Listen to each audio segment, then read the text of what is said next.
சரி, இது மதுராந்தகம் லேக் வந்து ரீஸ்டோரேஷன் கம்ப்ளீட் ஆயிடுச்சுன்னா இதனால் என்ன இம்பேக்ட் இருக்கும் அப்படின்னா, ஸோ தண்ணி வந்து 2 மடங்கு கிடைக்கிறதுக்கான வாய்ப்பு இருக்குது. ஃப்ளட்டு வந்தால் ஒரு பெரிய இம்பேக்டை வந்து ஜெனரேட் பண்ணாது. அது போக ரொம்ப ரொம்ப முக்கியமான விஷயம், நிலம் அப்படின்னா என்ன தேவை இருக்கும் அப்படின்னா கிரவுண்ட் வாட்டர். அந்த கிரவுண்ட் வாட்டர் இனிமேல் அங்கே இருக்கிற இடங்களுக்கு கண்டிப்பாக இதனால் ஒரு பெரிய மேஜர் இம்பேக்ட் இருக்கும். சரி, இது லேக் பார்த்தோம். இப்போ நம்ம பார்க்க போகிறது குளோபல் சிட்டி ப்ராஜெக்ட்.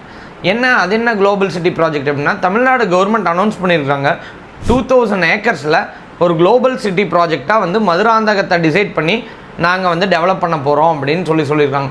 சரி, இதனால் என்ன டெவலப் ஆயிரும் அப்படின்னு கேட்டிங்கன்னா 100% ஒரு பெரிய ஏரியாவாக மதுராந்தகம் டெவலப் ஆகும்.